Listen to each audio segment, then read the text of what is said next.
This must be a prank. A poorly thought out malicious prank, but who would do such a thing? Who would risk destroying a happy marriage for a laugh? That's what I thought after the first phone call. It all started 6 months ago when I was sitting in my office at Apex Office Integrators waiting for a 2-hour conference call on a Wednesday afternoon. I work as a project manager at Apex and am responsible for 3 or more network integration projects at a time. This meant that during conference calls, I spent a lot of time on the phone, getting the latest information on my projects, solving problems, and putting out fires. It was only 1:30 in the afternoon, and I was sitting at my computer looking at a digital camera I wanted to buy when the phone rang. I reached out and picked up the phone without taking my eyes off the computer screen. "Hello, Apex Office Integrators. This is Mike Fulton." "Are you Mike Fulton?" the woman asked. "Yes, how can I help you?" "I don't think you can help me, but I hope I can help you," she said. "Help me? How?" "Is your wife's name Brenda?" "Yes." "Does she have a good friend named Kara?" she asked. "Yes," I replied suspiciously. "What's going on?" "I just wanted to warn you that if you don't take action soon, your wife is going to have an affair." "What? Who is this? This is some kind of joke because this isn't funny," I said. Her words came so unexpectedly that I didn't know how to react. Should I just laugh at her or get angry? Or maybe just hang up? I can't tell you who I am. I just wanted to give you a chance to prevent this before it happens. I knew my wife and I knew she would never cheat on me, so this call had to be some kind of joke. But who would come up with such a cruel joke? If I believed what this woman was saying, I would be very hurt and angry. Why would anyone want to put me through this? I wondered if the caller knew it was a joke or if she was just doing what someone else told her to do. As much as I wanted to hang up, I decided to wait and play along, at least for a while, to see who was behind this prank. "Why do you think my wife is cheating on me?" I asked, trying to sound as calm as possible. "I heard them talking about it." "You heard who was talking about what?" I asked. "I think it was your wife and her friends Kara and Francis. They have lunch at Vinny's every Wednesday and sit at the same table by the door, opposite the windows. I also go there on Wednesdays for lunch and sit at the next table. It's boring eating alone, so I eavesdrop on other people's conversations to entertain myself," she replied. Kara was Brenda's best friend. They had been friends since college. We all went to the same college and I met them at a party. Kara had been dating my husband John for over a year when I started dating Brenda. We've remained close friends ever since. The name Francis was unfamiliar to me. I didn't remember Brenda ever mentioning anyone named Francis. "And you heard that my wife is planning to have an affair?" I asked. "Not exactly. Let me explain. Your wife's friend, Kara, has been telling her about her affairs over the past couple of years and how exciting they've been. She's also been trying to talk Brenda into having an affair. She told your wife that an affair would not only be exciting, but it would also make sex with you more interesting. Until now, your wife has refused. But in the last few weeks, I've noticed that her objections to Kara's suggestions have become less firm. She's even started asking questions and generally showing more interest in the subject than she did at first. I just think you need to do something to stop this before it's too late," she said. "Why does this concern you? Why are you telling me this?" I asked. I just don't want someone to ruin their marriage because of bad advice from a friend," replied the woman I was talking to. "You say Brenda has been showing more interest lately? How long have you been eavesdropping on their conversations?" I began to notice inconsistencies in her story, but I didn't want to interrupt the conversation yet. I still needed to figure out who was playing games with me. "It's been 6 or 7 weeks. What are you going to do?" she asked. There it was, the hook. I wasn't ready to end the conversation, but I wasn't going to take the bait either. "Nothing. I need to find out more about what's going on before I do anything. Can I call you if I need to?" I asked. "No, I'll call you if I think we need to talk." I knew she would never give me her number, but I had to try. It seemed like I had only two options: ignore it all or pretend to believe what she was saying, in the hope of finding out who was calling me and why someone was playing games with me. "Okay, you call me," I said. "Please call me." I hung up and sat there for a minute, trying to make sense of the conversation. I knew that everything the caller had said was a lie. Brenda would never cheat on me. In the 13 years we had been together, 2 years of dating and 11 years of marriage, Brenda had always been a faithful and devoted wife. She had never given me any reason to doubt her love for me, and seemed to constantly find new ways to show how much she loved me. For my part, I can honestly say that I was just as faithful and devoted to her. There were two more reasons why I couldn't believe Brenda would cheat on me. Kevin and Michelle, our children. Kevin is 6 and Michelle is 8. I know Brenda would never do anything to hurt our children, so I knew this was all just a game. I had to put the call out of my mind and go to a 2-hour conference. The issues raised during the conference call kept me busy all day, which helped me forget about the strange call while I was at work. But as I drove home that evening, it popped back into my mind. As I left the office, I was going to tell Brenda about the call, but on the way home, I decided that wasn't the best idea. I didn't want to worry Brenda for no reason. I would tell her everything as soon as I found out who was behind the joke, prank, or whatever it was. All night long, I thought about whether I should tell Brenda about the call. As it turned out, it didn't matter because I didn't get a chance to talk to Brenda that evening. Kevin and Michelle made me help them with their homework, and when they finally went to bed, one of my project managers from California called me. While I was talking to him, Brenda came into my office, kissed me on the cheek, and whispered that she was tired and going to bed. When I hung up, Brenda was already asleep.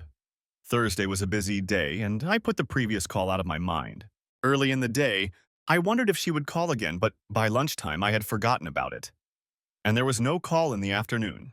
On Friday, I half expected a call, but when it didn't come, I just pushed it out of my mind along with my irritation. Once I was able to forget about the call, it faded into the background, and I didn't think about it again until the following Wednesday. Wednesday morning went very well, and it looked like the afternoon would go smoothly as well. In the afternoon, Jake Peterson walked into my office. Jake is the project manager responsible for the Northeast. We were discussing some common issues arising in our projects and trying to find a common solution when my phone rang. "Mike Fulton," I answered. "Hi, Mike, it's me again," came the familiar voice. "Hold on a minute, please," I said. "I have someone in my office." "Sure." "Jake, I need to take this call. Do you mind?" I said. "No problem," Jake replied, standing up and heading for the door. Before leaving, he turned around and asked, "Is that your girlfriend?" Then he laughed and closed the door behind him. "I'm back." "You didn't do anything, did you?" the voice asked. "What? You didn't interfere with your wife, did you?" The question caught me off guard, and I couldn't answer right away. "I haven't decided how to feel about it yet," I said. "Is there anything else I need to know?" "You didn't forget that today is Wednesday, did you?" "No," I replied, but the significance of it being Wednesday didn't immediately register. "That's right. You remember that today is Wednesday, but you forgot that your wife is having lunch with her friends again today," said the voice. At these words, my stomach muscles tensed involuntarily. Trying to remain calm, I asked, "So you overheard their conversation today?" "Yes, and I'm telling you that you'd better decide what you're going to do, or it may be too late," she said. "Why do you say that?" "It wasn't Kara who brought up the subject of cheating today. It was your wife." That couldn't be true. I knew she would never do that. I got angry again. How could I figure this out if I didn't know who had called me? What did Brenda say? "Your wife asked Kara if she had gone on one of her secret dates last week." "That doesn't mean Brenda wants to have an affair," I said. "No, it doesn't. But when Kara said she had a date last night, your wife said she wanted to hear all the dirty details," she said. I didn't know how to respond. I tried to play the role of the suspicious husband, even though all I really wanted to do was figure out who I was talking to. I tried to think of what I would say if I believed what this woman was telling me. "I'm sorry, I just find it hard to believe what you're telling me," I said. "I know it's hard for you, but you have to believe what I'm telling you, or it will be difficult for you later." "Can we meet and talk about this?" I asked hopefully. "No. I'll call you," she said. "You better get to the bottom of this as soon as possible." The caller hung up without letting me say a word. I was too angry to work after that call, so I went home early. Brenda works late on Wednesdays. By late, I don't mean late at night. On Wednesdays, Brenda picks up Michelle and Kevin from school. She takes Kevin home to his mom and Michelle to her scout meeting. Brenda is the assistant troop leader, so she stays for all the meetings. After the meeting, she picks up Kevin and the three of them arrive home around 6 o'clock. That Wednesday, I came home at 3:30 p.m. and went to my office. I took out my notebook and began analyzing the problem.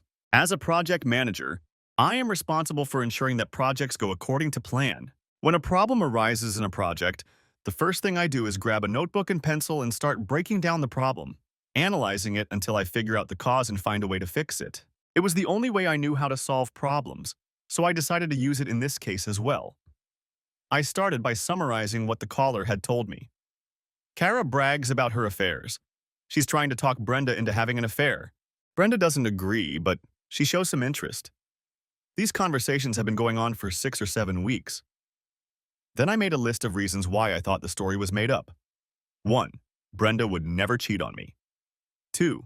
I have known Kara as long as I have known Brenda, and I do not believe she would cheat on her husband, John. 3. I knew Brenda and Kara had been meeting for lunch once a week, but Brenda hadn't mentioned these lunches in so long that it was doubtful they were still meeting weekly. 4. The caller mentioned a third person named Francis. Brenda had never mentioned anyone named Francis. 5. The caller said she had been sitting at the table next to them for 6 or 7 weeks in a row. I found that very hard to believe. It seemed implausible that 3 women always sat at the same table, and that the caller managed to get a table next to them every week. 6. Brenda is a very observant person. She noticed that the same man was always sitting next to them, apparently eavesdropping on their conversation. If Brenda felt that someone was eavesdropping on their conversation, she would nip it in the bud by changing seats or going to another restaurant. Then I made a list of all the explanations for the call that came to mind. 1. A joke from one of my friends. 2. A joke from one of Brenda's friends. 3. A joke by one of my enemies. 4. A joke by one of Brenda's enemies. 5. A joke by my ex-girlfriend. 6. A joke by Brenda's ex-boyfriend. 7. Some guy is in love with Brenda and wants to break us up. 8. Some girl is in love with me and wants to break us up. 9. In addition to points 7 and 8, it could be a woman in love with Brenda or a man in love with me, just trying to cover all the bases. 10. We are just random targets for someone's clever joke. 11. We have become the target of a reality TV show that pranks people to capture their reactions for a television program. This was unlikely, but I ran out of ideas. There were 7 or 8 more items on the list, just as absurd as the reality TV show, which I no longer recall. The last item on the list was, the caller was telling the truth and Brenda is thinking about having an affair. I spent the next hour thinking through every possibility and rearranging the items on the list, moving the most unlikely options to the bottom and the most likely ones to the top. I quickly ruled out the possibility of a prank by my friends or Brenda. None of our friends liked pranks and would never do anything so mean. Mean pranks by enemies didn't fit either. I didn't have anyone I considered an enemy. I knew there were people who might not like me, but I had never treated anyone so badly that they would do something like this to me. I was equally certain that Brenda didn't have any enemies like that. Ex-girlfriends?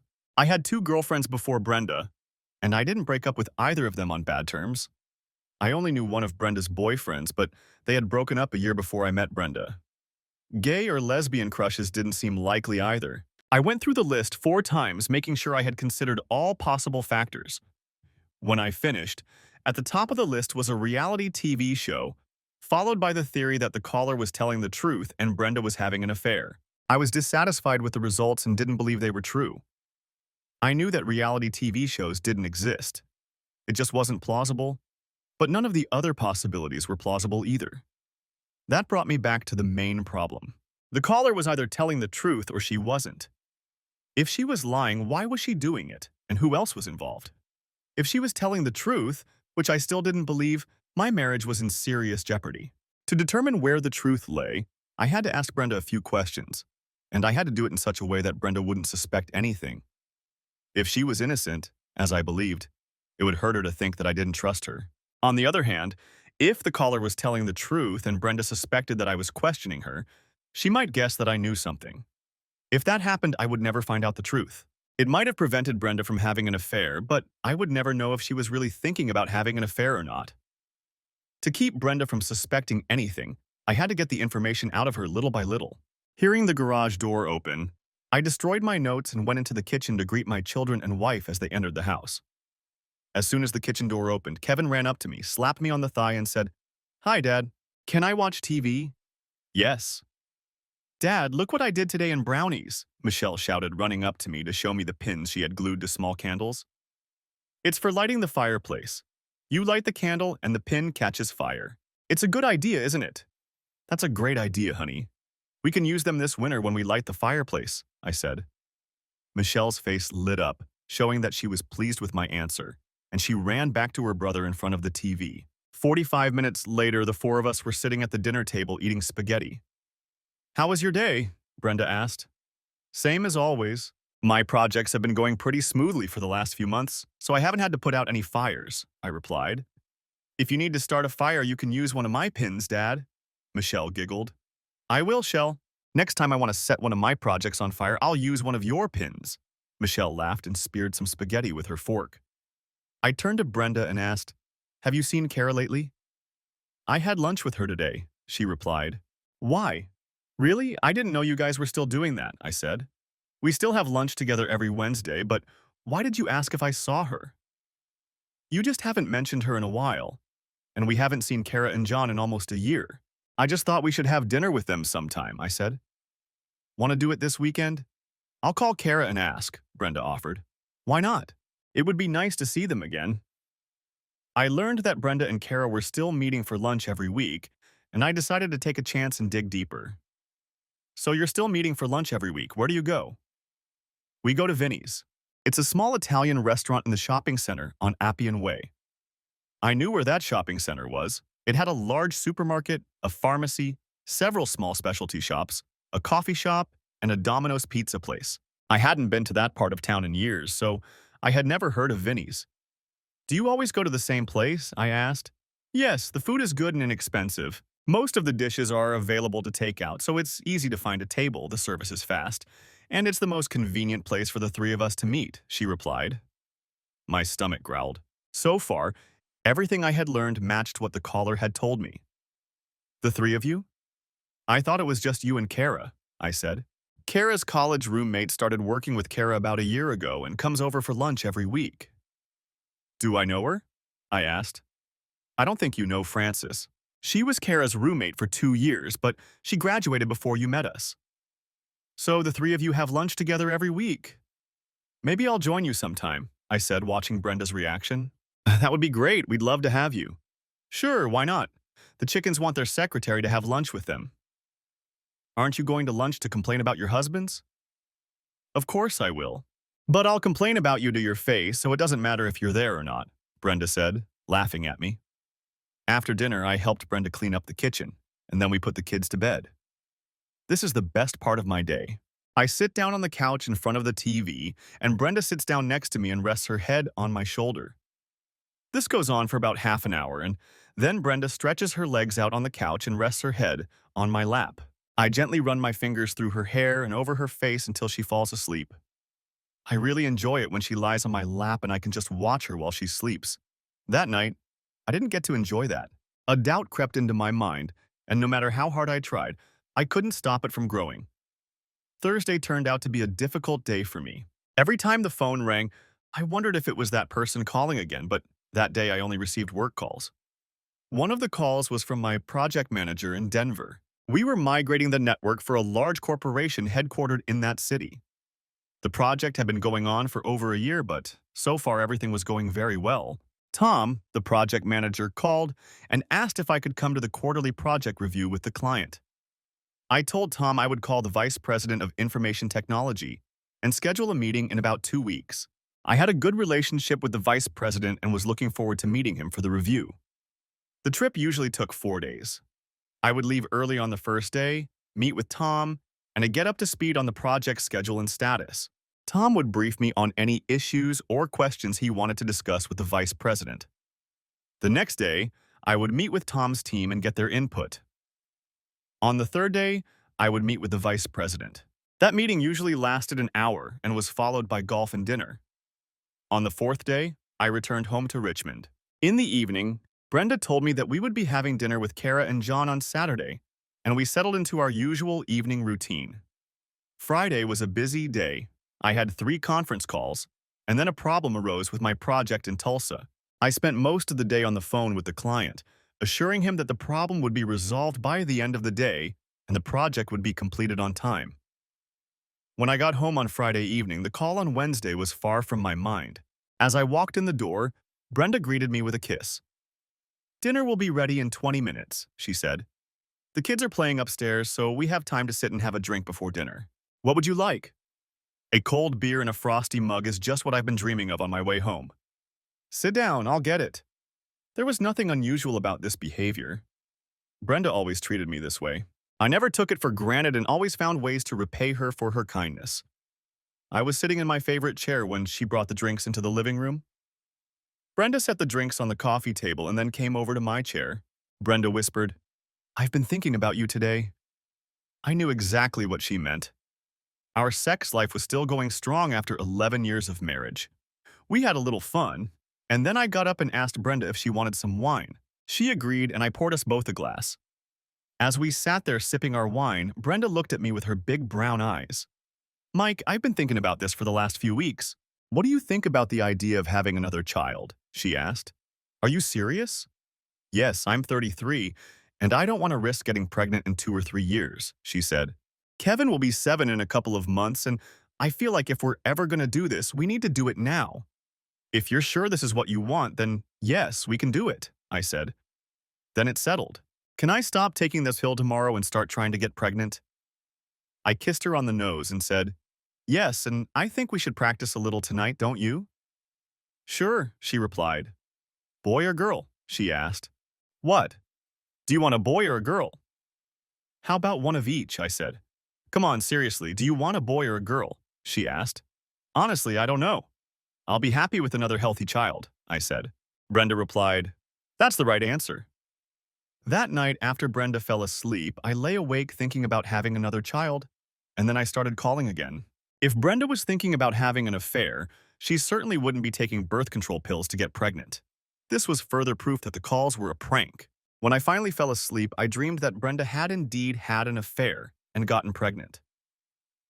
When I woke up and realized it was just a dream, I breathed a huge sigh of relief, but at the same time, clouds began to gather in my mind. I thought about telling Brenda about the phone calls again, but decided not to. It occurred to me that if I told her about the calls, it could easily set off a chain of events that would prevent me from finding out what was going on. I knew that if I told Brenda, she would tell Kara, and who would Kara tell? I could only guess. I decided that the perpetrator wouldn't immediately realize that I had told Brenda about the call, and that I hadn't fallen for his trick, whatever it was, and that would be the end of it. But there was still a small chance that the caller was telling the truth. I needed to find out. I couldn't let it end like this. I had to find out the truth. There were no more calls that week, but that didn't help. The mystery of the calls was starting to bother me. On Saturday evening, as Brenda and I were getting dressed to go out to dinner with Kara and John, I hoped I would be able to take my mind off things, but I didn't know how. The four of us had a wonderful time that evening. The food was delicious, and the conversation was interesting and pleasant. I discreetly observed Kara and John's relationship, but didn't notice anything that would make me think Kara was cheating on him. Despite the pleasant evening when we got home, I still couldn't figure out what was going on. There were no visible problems between John and Kara. Kara and Brenda didn't seem like they were hiding any dark secrets from John and me. That should have reassured me, but it didn't help. I felt myself sinking into depression until Brenda kissed me on the ear and said, "I've been thinking about you today. It's time we had a baby." I followed her into our bedroom, where I did everything I could to conceive a child. As soon as we were done, Brenda said, "You do realize it's too early for me to get pregnant, right? I only stopped taking the pill 2 days ago." "I know," I said. "Why don't we try again tomorrow night?" Brenda replied, "Sure," and kissed me. It was Monday morning, and I was sitting at the table when it dawned on me. If the person who called me was at the restaurant where Brenda had lunch with Kara on Wednesdays, all I had to do was go to the restaurant on Wednesday and see who it was. I thought about it for a long time before I decided to go ahead with it. I had kind of threatened to come to lunch sometime, and Brenda said that was fine. So if I just went to the restaurant, she wouldn't suspect anything. The problem was that if the caller saw me before I could identify her, she would disappear and I would miss my chance. I didn't know if she knew what I looked like. It was possible that she did and would recognize me if I was near the restaurant. On Monday, I took a long lunch, drove to Appian Way, and stopped at Winnie's. I couldn't get into Winnie's unnoticed, but there was a place to park across the street from the restaurant. Part of a fence blocked most of the car, but I could see the restaurant. On Monday evening, I put my binoculars in the car so I wouldn't forget them on Wednesday. Tuesday was a very busy day. I managed to keep myself busy with work, but I hated having to wait until Wednesday to solve my problem. On Wednesday morning at 11 o'clock, I left the office and drove to the parking lot across from Winnie's. Fortunately, there was a free spot behind the fence and I parked there. Looking around and making sure no one was paying attention to me, I took out my binoculars and scanned the area. Through the binoculars, I could see the restaurant windows. The problem was that the sun was shining on the windows and it was difficult to see what was going on inside. All I could do was wait, so I took out the sandwich and soda I had brought with me and had lunch. At 12:05, I saw Brenda, Kara, and another woman I took to be Frances enter the Winnie. I took out my binoculars and pointed them at the window. I could see the three of them sitting at a table. More precisely, they were sitting at a table by the window. The caller was right. I couldn't see the table next to them, but it appeared to be empty. For the next 45 minutes, I watched the entrance to the restaurant closely, and although many people came in, most of them left with takeout orders within a few minutes. As far as I could tell, no one sat down at the table next to Brenda and her friends. I waited until they left and looked to see if anyone followed them out. No one did. This made me wonder if my date had been here for lunch or if she had spotted me and left before I had a chance to notice her. I needed to hurry to the office to be there in case she called. I wanted her to think I was following my usual routine and had lunch at the office, although there was no reason to believe she would know about my routine. As soon as I entered my office, the phone rang. "Hello, Apex Office Integrators. This is Mike Fulton." "Mike, I'm starting to worry about you," said the voice. "You still haven't done anything to stop your wife." "How do you know I haven't done anything?" "I know from what your wife said at lunch today," she replied. "You were eavesdropping on their conversation again today?" "Of course. What else is there to do? You better start listening to me. I enjoy eavesdropping on their conversations, but I don't like giving you bad news." "Then why did you call me?" "I guess I feel better eavesdropping on their conversations." "If I can help you, maybe I'm not such a bad person," she said. "In any case, the situation is reaching a dangerous point." "What do you mean?" "It means that your wife told her friend today that the next time you're out of town on business, she's going to have an affair." It got to the point where Kara suggested a double date and said she knew some suitable guys. I felt the tension building and running down my spine. I didn't know what to say or do. I still couldn't believe that my wife would even think about cheating on me, but the story I was being told was starting to sound plausible. My thoughts were interrupted by the voice on the phone. "Well, are you going to do something to stop this, or are you just going to let it go? If you're not going to do anything, tell me now so I can stop worrying about you."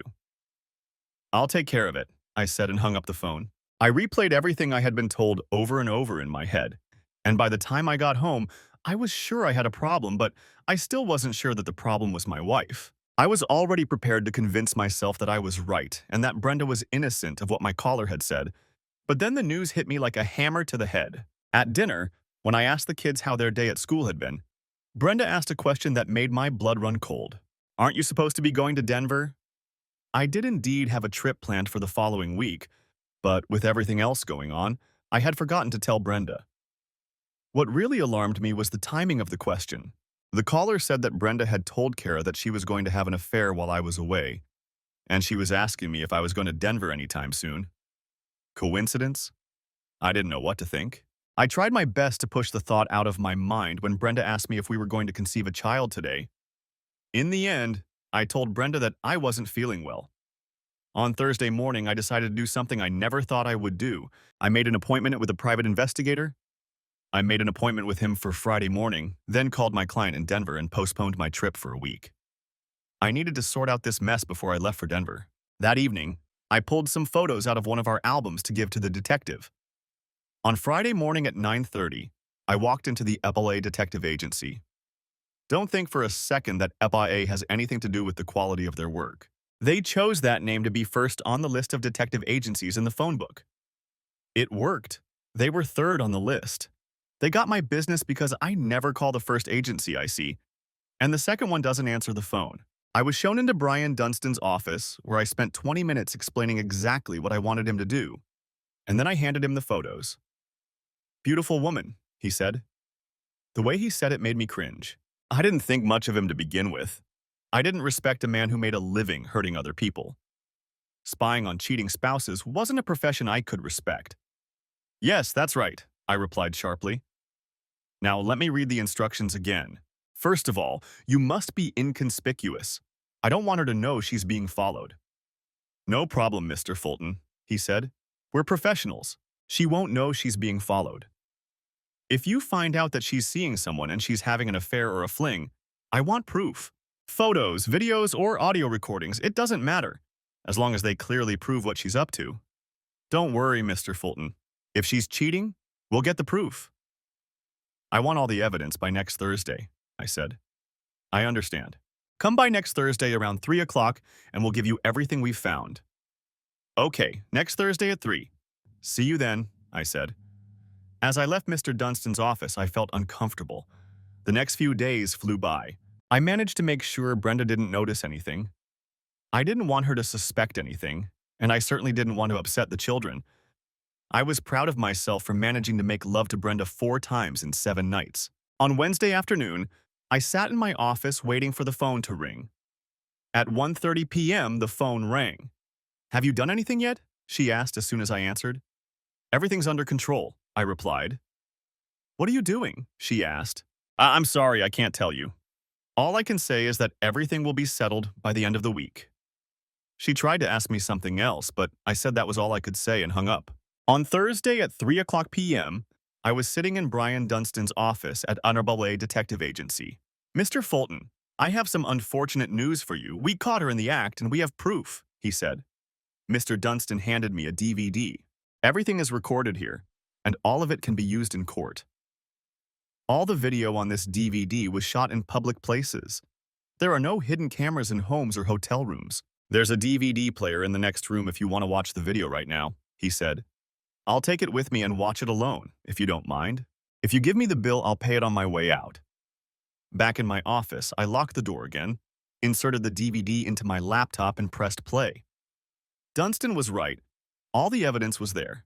In the first scene, dated Monday at 9 p.m., she was sitting in the booth of a bar with a man. The man had his arms around her neck. They kissed several times and then got up to dance. On the dance floor, they were completely absorbed in each other. The next scene was dated 10:15 p.m. that same evening and showed her getting into a car with the same man. The next scene was shown at 11:05, when the two of them entered a room at the Ramada Inn Motel in the city center. At 1:25 a.m., they left the room and returned to the bar, where she got into her car and drove home. The next episode took place on Wednesday morning at 9:07. She was with another guy, sitting in a restaurant and having breakfast. In the next scene, the detective was following a car that appeared to belong to this guy. At first, I didn't think she was in the car with him because her head wasn't visible above the seat. But then her head appeared when the car turned into the parking lot of an abandoned warehouse. In the next scene, the car was shown some distance from the camera. It was too far away to see who was sitting in it. Then the camera started to zoom in, and I saw the guy having fun in the back seat. That was all I could take. I downloaded the video to my hard drive, copied it to a blank DVD, and deleted the file. I put the DVD in a protective case and then in a large manila envelope. I put the original DVD in the safe in my office and went to carry out my diabolical errand. I got home about 20 minutes before Brenda. As soon as the garage door opened into the kitchen, Kevin and Michelle burst into the house without even saying hello to me. Brenda followed them in, smiling. "You're home early," she said. "Just getting ready to make a baby." Brenda laughed. "Oh, good, because I've been thinking about you all day," she said. "Did you get the mail?" "No, I forgot. I'll go get it." "Sit down, I'll get it," she said. "I don't want your boys to get tired and not do their chores." Brenda returned to the house with the usual assortment of credit card offers, real estate listings, and other junk mail. Along with that, she had a large manila envelope. Brenda quickly scanned the mail and tossed everything except the large envelope onto the coffee table. Brenda handed me the large envelope and said, "This is for you, no return address." I didn't say anything. I just took the envelope, put it on the table next to me, and said, "How about a beer?" "Sure." I got up, went to the kitchen, grabbed 2 bottles of beer and brought them back. I handed one to Brenda and then sat back down on the couch. We talked about work for a few minutes and then Brenda said, "Aren't you curious about what's in that envelope?" "Probably just junk mail," I replied. "I know, but why don't you open it?" she suggested. I took the envelope and started to open it when suddenly the phone rang. Brenda jumped up and answered it. while I sat there watching her, hearing the first part of the conversation, at least her part. Hello? The usual greeting. Oh, hi. Are you serious? Hold on. At that point, Brenda went into the kitchen and I couldn't make out what else she was saying. The conversation lasted no more than 10 minutes, and as soon as it ended, Brenda returned to the living room and said she had to meet with Kara, that it was urgent. Urgent? What's so urgent? I asked. I don't know exactly. Kara was too upset to talk on the phone. Can you feed the kids and put them to bed?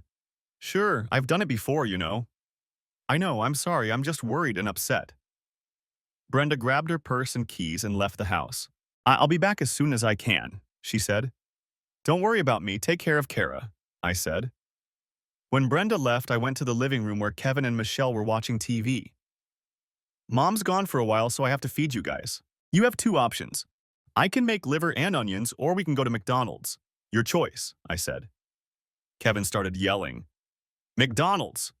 McDonald's! McDonald's! Michelle, with her usual sense of humor, said, that's a tough choice. You know how much I love liver, but I'm sure you don't want to cook it, so I'll go to McDonald's to make it easier for you. I picked Michelle up, lifted her above my head, put her on the floor and started tickling her. You're such a silly baby, I said. Kevin didn't want to be left out and pulled me by the arm. Now it's my turn. I want to fly like Michelle. I picked Kevin up and tickled him too. The three of us went to McDonald's and were home in less than an hour. Then I sent them upstairs to get ready for bed. By 8 o'clock, they were tucked in, Kevin was already asleep, and I was sitting on the edge of Michelle's bed listening to her tell me about her day at school. When she finished, I kissed her on the forehead and turned off the light. Then I went downstairs and got a beer. Sitting down on the couch, I took a big gulp of beer, picked up a large envelope and opened it. I emptied the contents of the envelope onto the coffee table. Inside the envelope were 2 copies of my itinerary for my trip to Denver, airline tickets, hotel reservations, and a car rental. I took 1 copy of the itinerary and attached it to the refrigerator with a banana-shaped magnet. I put the rest of the papers in my briefcase, picked up a copy of Sports Illustrated, and started reading. When Brenda came home, it was almost midnight, and I could tell she was very upset about what had happened to Kara. What's wrong? I asked. What? What happened to Kara? Give me a beer, and then I'll tell you what happened, she said. Want one? Yes. Brenda came back with the beer and sat down next to me on the couch. Okay, let's start from the beginning. What happened to Kara? I asked. Brenda took a deep breath and exhaled slowly. John kicked her out of the house tonight. What? What did John do? When Kara came home from work at 6:30, John was waiting for her. He had already packed her things, kicked her out of the house, and told her to go with him. Oh my God, I can't believe it. John has another woman and that's why he kicked her out? I asked. No, of course not. You know, John, he would never do that. I paused for a moment, then whispered, It's Kara. She had another man. Is that what this is about? Brenda looked down at the floor and replied, Yes, John found out she was cheating on him. Oh my God. What's wrong with her? She was married to a wonderful man. I thought she loved him. She does love him, Brenda said. If she loves him, how could she cheat on him? I don't know. I don't know why she did it, she said. I feel so sorry for her. You feel sorry for her? What about John? She cheated on him. I know, but he shouldn't have kicked her out of the house. He hit her. I didn't like that. Hit her. He called her a whore and hit her in the face. That's all? I asked. What do you mean, that's all? He hit her. He shouldn't have done that, she said. Are you on her side? She cheated on him. You know how much he loved her. He must have been in a lot of pain. If that happened to me, I would have done the same, maybe even worse. I love you more than anything in the world, but if you ever hurt me like that, I don't think I could have done any better than John. I'm not on her side. I just think John should have given her time to talk to him about it. What is there to talk about? Are you saying John should have given her time to come up with a lie to explain why she cheated on him? I asked.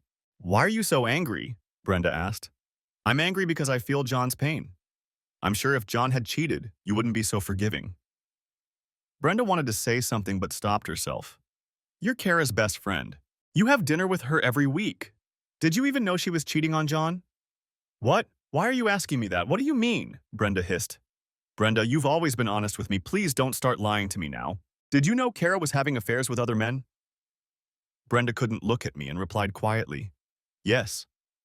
"And for how long? A few months?" "Did you try to stop her?" "How?" "Did you even try?" I insisted. "No." "Then you helped her."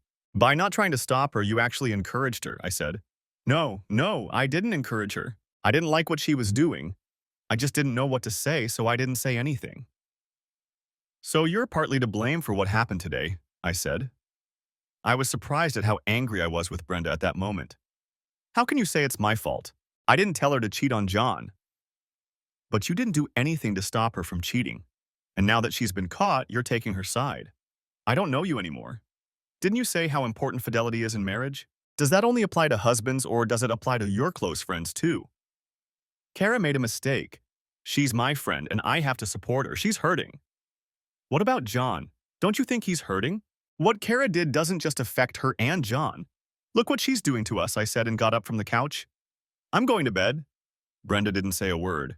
I lay in bed thinking about how we had just argued with Brenda.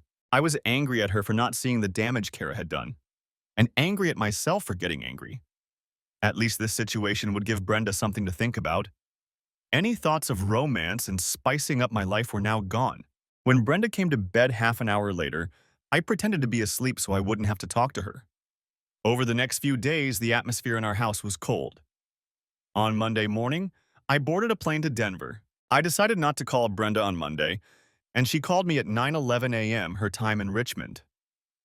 "Why didn't you call when you got here?" she asked. "I thought you didn't want to talk to me." Brenda was silent for a moment, then said, "I don't care what you thought. You should have called." "Okay, I'm sorry I didn't call. It won't happen again." We talked for only about 5 minutes. Brenda said she wanted to make sure I got to Denver safely before she went to bed. Then she asked me to call her early in the morning to talk to the kids. Over the next few days, Brenda was more friendly when I talked to her. We both avoided the subject of Kara and John.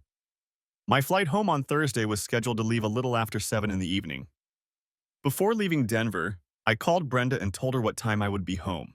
"Can you grab a bite to eat on your way home?" she asked. "I'm picking up the kids to have dinner with my parents, and you won't be home in time for dinner." "No problem. See you at home." The flight arrived on time, and I decided to stop at a small grill bar I knew that served excellent hamburgers. When I walked in, I saw John at the bar pouring himself a drink. I decided to talk to him and see how he was doing. When I caught up with him, he had already moved to a booth and, to my surprise, was sitting with a woman I didn't know. "Hi, John. How are you?" "Mike, good to see you." "Everything's fine. As fine as it can be under the circumstances," he replied. "Mike, this is my girlfriend, Fanny." "Fanny, Mike?" "Nice to meet you, Fanny," I said. "If it weren't for Fanny, I'd probably have gone crazy," John said. "In that case, it's very nice to meet you," I replied to Fanny. "Mike, we're just having a drink before dinner. Would you like to join us?" I ordered a beer and pulled up a chair to the table. We didn't talk about Kara or what she had done. John talked about Fanny almost the entire time. He said he had known her since college. He told me about their college days and then asked me about Brenda and the kids. After about 20 minutes, John said he needed to use the restroom. When he left the table, Fanny smiled at me. "Fanny? That must be your nickname. I believe your name is Francis, correct?" "You're right. I have to say you did a good job," Fanny said. "It's my job. I solve problems," I replied. "How long have you been in love with John?" "Since I met him in college." "You were Kara's roommate, right?" "Yes, you guessed right." "So you used me to get rid of Kara," I said. "Yes, I'm sorry, but I couldn't do it myself. I didn't want her to find out that I betrayed her, and I didn't want to be the one to tell John that his wife was cheating on him. Don't you regret what you did?" "I don't feel bad. Look, if Kara hadn't started cheating on John, I would have been in the shadows forever. I would never have done anything to hurt them. But when she started bragging about her affair to John, I had to put a stop to it. And why shouldn't I help myself?" "But why did you drag Brenda and me into it?" "There was no one else. I'm sorry I got you involved, but I just couldn't let her do that to him," Fanny said. "How did you know I would tell John about Kara's affair?" I asked. "I've been having lunch with your wife every week for over a year. She talks about you all the time. She painted a pretty clear picture of a man with high moral standards. And from her description, I knew you would put an end to Kara's cheating one way or another, and I was sure John would eventually find out the truth." It was brilliant to do it, anonymously, John believes that one of Kara's friends hired a detective to follow him and then sent the photos to John. I have one more question for you, I said. You lied about Brenda being interested in this affair, didn't you? Yes. I had to say that to get you to talk to me. The thing is, Brenda was really upset about it, but I never told her. Brenda and I discussed it several times. Brenda kept hoping that Kara would come to her senses and stop cheating. I never told Brenda about it, but I hoped John would catch her. So Kara never tried to convince Brenda to try to change, I asked. Actually, Kara suggested it once, but Brenda made it clear that she would never do that. That's when I decided to call you. I twisted the facts a little, but Kara's suggestion was the basis for everything, Fanny said. I didn't know whether to hate Fanny or admire her courage. She had found a way to warn John about Kara's infidelity and then stayed by his side to ease his pain. Before I could say anything else to Fanny, I noticed John returning from the restroom. We finished our drinks, and before they left, John turned to me and said, I don't know what the future holds, but I hope you and Brenda will still consider me a friend. Of course, John. It was nice meeting you, Mike, Fanny said, and a sly smile appeared on her face. Me too, I replied. When they left, I ordered a cheeseburger with fries and another beer. As I sat there eating, I felt a strange sensation. It was a kind of euphoria, and it took me a few minutes to understand why I felt that way. All the tension of the last few weeks had disappeared. Although I kept telling myself that I didn't believe Brenda would ever cheat on me, part of me was still worried that she might. When Fanny told me that Brenda had never shown any interest in romantic affairs and, moreover, had made it clear that she would never do such a thing, I didn't immediately realize how important that was. But then I did. It was the best cheeseburger of my life. As soon as I finished dinner, I called Brenda and told her I was on my way home. Brenda replied that she was ready to leave her parents' house and would be waiting for me at home in about half an hour. Suddenly, half an hour seemed like an eternity. I got home 15 minutes before Brenda. I was so excited about my conversation with Fanny that I couldn't sit still. My head was spinning with emotions. I needed to apologize to Brenda for how I had behaved that evening when John kicked Kara out of the house. I wanted to hug Brenda and tell her I loved her. I wanted to make love to her. I wanted to grab her as soon as she walked in the door and make love to her on the kitchen floor, but I knew I couldn't do that. I couldn't do any of that until the kids were asleep. Suddenly, I realized that Brenda had been angry with me when I left for Denver. I wondered if she was still angry. Maybe coming home wasn't going to be as smooth as I had hoped. I could spend the entire evening trying to get Brenda to forgive me for being so cruel to her, for not interfering in her relationship with Kara and allowing her to ruin her marriage. I thought about how my married colleagues bragged about their affairs while on business trips. I didn't approve of their behavior, but I never said anything. I guess I was as lenient as Brenda was with Kara. The only reason I was so hard on Brenda was that I was trying to use what happened with Kara as a warning to her that if she ever cheated on me, she couldn't expect anything better than what happened to Kara. After learning that Brenda had never considered cheating on me, I couldn't justify my behavior. I could never tell Brenda the truth about why I did what I did, so all I could do was hope that she would accept my apology and forgive me. Another problem I faced was how I solved my problem. I hired a detective to follow Kara, gather evidence of her infidelity, and deliver it to John's house. I destroyed their marriage to save mine. John found out the truth about Kara and she got what she deserved, but I'm not sure I did the right thing. Maybe I should have gone to Kara and explained everything to her. Suddenly, I said out loud what I was thinking. I acted selfishly to save my marriage, and I would have done the same thing. I feel sorry for John, but I'm not to blame for Kara cheating on him, and there's no reason to believe she'll ever stop. I was sitting on the sofa in the living room when I heard the garage door open, and I wondered whether to wait where I was or run to the kitchen to meet Brenda and the children when they came in. I decided to wait on the sofa. When the kitchen door opened, I didn't hear the noise I expected. Michelle and Kevin never entered the house quietly. I waited another minute for the children to run into the living room, but they didn't. I turned toward the kitchen and saw Brenda standing in the doorway. "Where are the kids?" I asked. "They're spending the night at my parents' house. Tomorrow is Teacher's Day at school, so the kids won't be going to school," Brenda explained. Brenda was wearing a white skirt and a red blouse. I always like Brenda in red. "You look nice," I said. "Thanks, I know you like this red blouse on me, that's why I wore it." Suddenly, I felt that everything was going to be all right. Brenda came over and stood in front of me. "I need to tell you something," she said, "so please don't interrupt me." I've been thinking a lot about what you said to me last week, and now I understand what you meant. I should have done something to stop Kara. I think I knew from the beginning that her games would end this way. I feel very guilty about it. I'm sorry I argued with you about it. Brenda, you don't need to apologize. I overreacted too. Kara was your best friend, and you didn't know how to deal with her cheating on John. Looking back, I don't know what I would have done better if we were in your shoes.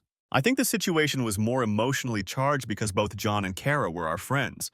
My anger and disappointment were caused by what Kara did to John, but they were directed at you, which was unfair, but I think you did the same and directed your disappointment at me. What happened to John and Kara is very sad, but we can't let it become our problem. I reached out my hand to Brenda, and she came over to me. I love you so much. I tried to be angry with you, but when you didn't call me on Monday, my heart almost broke. Then I realized that you were just saying that it was their problem and we couldn't make it ours, Brenda said. Besides, we have our own problems to deal with, I said. Brenda pulled away from me and looked me in the eyes. What problem do we have to deal with? She asked. How can I get pregnant if I don't make love to you? Brenda's expression softened and turned into a beautiful smile. Well then, buddy, you better start making love to me, she said. And that's what we did. When I woke up in the morning, Brenda was already downstairs. I pulled on some shorts and a t-shirt and went downstairs to have a cup of coffee. That night and the next few nights, we couldn't do it again. The kids, work, parents visiting, everything was against us, but a few weeks later we found out Brenda was pregnant. The end. Thanks for watching, hope you enjoyed it. Subscribe to my channel and watch the next video.